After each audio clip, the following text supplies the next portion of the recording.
Hello सी aspirants, कैसे हैं आप लोग। 12वीं की जर्नी अभी अभी खत्म हुई है और सीए की जर्नी में एंटर किया है, या आपने ठाना है कि सीए की जर्नी अब मैं चालू करने जा रहा हूं, चाहे 12वीं के बाद आपने कुछ गैप दिया हो।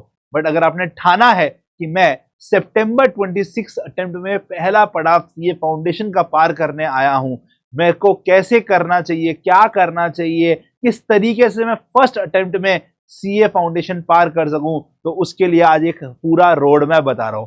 आपको कौन से समय में क्या करना है, क्या क्या चीजों पर ध्यान रखना है, उस पर बात करने आया हूं। अगर आप या आपके चाहने वाले भैया, दोस्त, बहन, जिनको भी ये देखना चाहते हैं वीडियो, ये सेंड कर सकते हैं, बिकॉज यहाँ पे मैं सच्ची बातें करूंगा। मैं हजारों स्टूडेंट्स को पेड बैचेज में पढ़ा चुका हूं, हजारों मतलब कि टेंस ऑफ थाउजेंड स्टूडेंट्स, और लाखों स्टूडेंट को फ्री पढ़ा चुका हूं। तो मैं आपको एक एक्सपीरियंस के साथ बता रहा हूं कि अगर आप ये काम कर रहे हैं तो आप सीए की जर्नी के अंदर में सक्सेसफुल होंगे और फाउंडेशन तो फर्स्ट अटेम्प्ट में क्लियर करेंगे। 15 से 20% बच्चा जो है सीए फाउंडेशन पास करता है, ये बात सत्य है। बट उनमें क्या कैरेक्टरिस्टिक होती है, उनकी जर्नी में ऐसा क्या होता है जो वो आराम से ये पार कर लेते हैं। आइए एक बार इस पर चर्चा करते हैं। तो सबसे पहले देखो, अगर मान लेते हैं कि आप अप्रैल 2026 में अपना जर्नी चालू करते हैं, first week second week of April में, तो उस समय ये मान लेते हैं आप ये चालू करते हैं, सबसे पहले आपको सिलेबस कवर करना है। सिलेबस करने में लगभग आपका 3.5 महीना लगता है, 3.5 महीना लगता है, ठीक है। ओके, तो मैंने अप्रैल से चालू किया, तो मैंने मिड जुलाई, अप्रैल, मई, जून और मिड जुलाई तक मैंने माना कि आपने अपना सिलेबस कवर कर लिया है, ठीक है।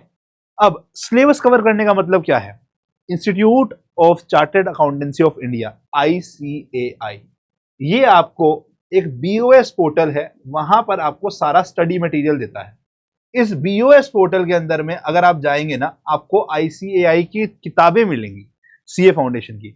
वो किताबें आपकी सिलेबस बताती हैं और उनमें सारे क्वेश्चंस, वो सब कुछ चीजें आपके लिए बहुत इंपॉर्टेंट है। अब क्या होता है, हर कोई टीचर जो भी आपको पढ़ा रहा है वो उन्हीं किताबों का यूज करके उनको या तो क्रिस्प डाउन करेगा या कुछ ऑर्गेनाइज करेगा, उसको रेडी करता है आपके लिए, बट पढ़ाएगा उसी से। तो आपको सिलेबस कवर उसी से ही करना है, बिकॉज ICAI उसी के इर्द गिर्द बात करेगा। आउट ऑफ सिलेबस कंटेक्स्ट नहीं होता है सीए फाउंडेशन में ज्यादा, तो आपको ये किताबों को घोट के पी जाना है। इसमें आपको कॉन्सेप्ट क्लियर करने हैं, याद करने हैं। प्रॉपर्टीज होती हैं, फॉर्मूलाज होते हैं, जैसे मैं क्वांटिटेटिव एप्टीट्यूड पढ़ाता हूं।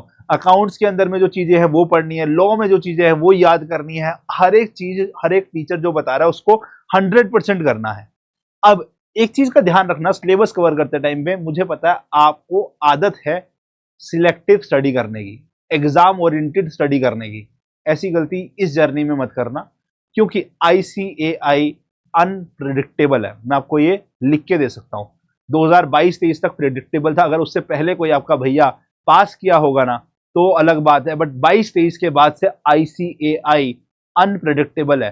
कोई नहीं बता सकता कि कौन से अटेम्प्ट में कौन से चैप्टर से आसान पूछेगा, कौन से चैप्टर से मुश्किल पूछेगा, और आप कौन कितने मार्क्स स्कोर कर पाओगे ये आपको समझ में नहीं आएगा अगर आपने 100% सिलेबस कवर नहीं किया हो।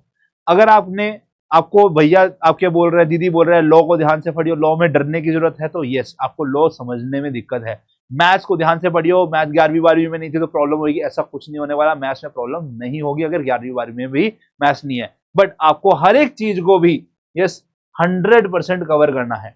एटलीस्ट कुछ चीजें, मान लो कुछ टीचर मना करते हैं कि ये मत पढ़ना, तो 95% तो आपको मिनिमम से मिनिमम पढ़ना है। ICAI का PYQs को बहुत ध्यान से समझना है। PYQs और ICAI ये 3.5 महीने इन्हीं पर ही बातचीत होती है, क्योंकि ICAI भी बहुत सारे क्वेश्चन देगा, उन सब क्वेश्चंस को करवाया जाएगा। ICAI बहुत सारा कंटेंट देगा, किसी किसी सब्जेक्ट में, से लॉ की बात करते हैं तो उसी के वो दायरा बनकर ही टीचर भी पढ़ा रहा होगा और आपको अपना कंटेंट भी वैसे ही कंज्यूम करना चाहिए, क्योंकि ICAI अपने स्टडी मटेरियल के ओरिएंटेड ही आपसे बात करेगा, उसी से ओरिएंटेड आपसे पूछेगा। तो आपको मेक श्योर करना है कि आप इसको अच्छे से 3.5 महीने में कवर करें। अब पेपर होंगे सितंबर में, आपने लगभग 1.5 से 2 महीना पहले अपना सिलेबस कवर कर लिया होगा। अब उसके बाद क्या करना है, उसके अगले स्टेप की तरफ चलते हैं। तो सेकंड स्टेप है मेन रिवीजन का टाइम। अब जो मैं 1 महीना बोलता हूं, पहले आपने मिड जुलाई से मिड अगस्त, आपके पास लगभग 1 महीना है। इस 1 महीने के अंदर आपको अपने कॉन्सेप्ट को स्ट्रॉन्ग करना है। जो चीजें आपकी वीक है उनको और अच्छा तैयार करना है, जो स्ट्रॉन्ग है उसको बेटर रिवाइज करना है, और जो मिड है उसको स्ट्रॉन्ग बनाना है। इस पे मेन फोकस होगा।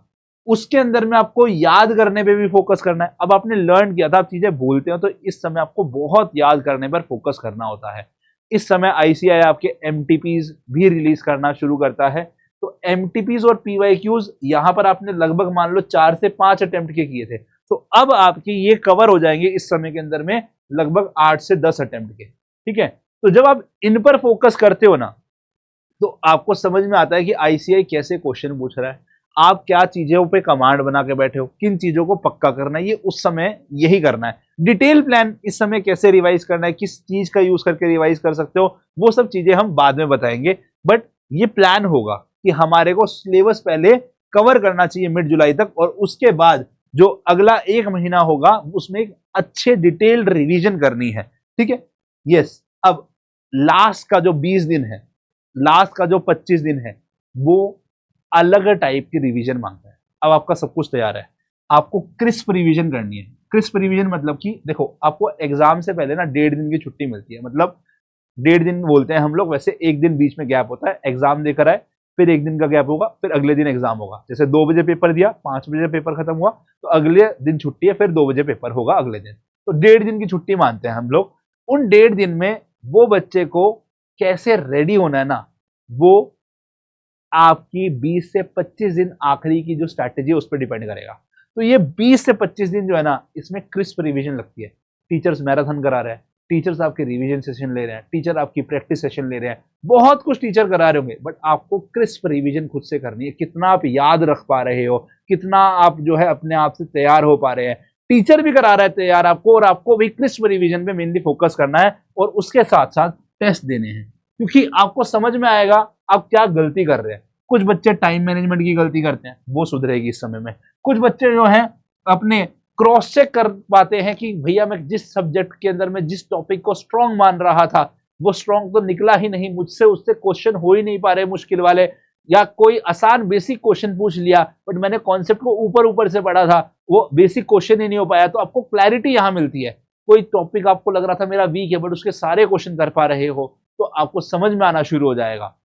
तो ये वो जगह है, ये वो टाइम है जो आपकी तैयारी को परखता है, आपकी एक्यूरेसी, आपकी स्पीड को बढ़ाता है, आपकी टाइम मैनेजमेंट को इंप्रूव करता है, आपको एक इन्वायरमेंट प्रोवाइड करता है। क्योंकि आईसीएआई का पेपर का इन्वायरमेंट पूरा डिफरेंट है। दोपहर को पेपर देना है, दोपहर के पेपर का इन्वायरमेंट अलग होता है, वो आप यहां पर जाके उसको अजमाएंगे, तभी आप जाके पेपर देकर आएंगे मिड सितंबर के अंदर में।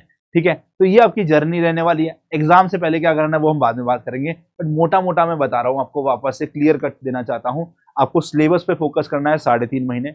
3.5 महीने अगर आपने सिलेबस को ढंग से समझा, पढ़ा, हर एक चीज को प्रैक्टिस किया, लर्न किया, तो उसके बाद आपको रिवीजन पे फोकस करनी है। रिवीजन के टाइम पे कॉन्सेप्ट को स्ट्रॉन्ग करना है, पीवाईक्यूज एमटीपीज दबा के लगाने हैं, और आखिरी के जो 20 से 25 दिन होंगे वो समय होता है हमारा किस चीज का भैया, टेस्ट देने का, क्रॉस चेक करने का, टाइम मैनेजमेंट को इंप्रूव करने का, एक्यूरेसी बढ़ाने का, ये सब चीजों पे फोकस करना होता है, और तभी हम एग्जाम रिलेटेड रेडी हो जाते हैं। तो अगर आपको लग रहा है कि सिलेबस जो है हमारा एग्जाम से 1 दिन 1.5 दिन पहले खत्म करके हम पढ़ के एग्जाम दे देंगे, तो भैया आप गलत फहमी में हैं, ये जर्नी वो नहीं है।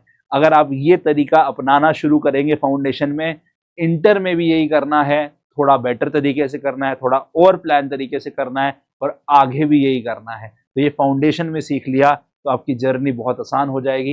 एंड मैं गारंटी देता हूं आप 100% ये फाउंडेशन पार कर लेंगे इन द फर्स्ट अटेम्प्ट। तो आई होप आप रेडी है आपके लिए। तो एक बार कमेंट में रेडी जरूर लिख देना, if you are ready to crack this journey. See you in the classes guys, bye bye, take care, love you all.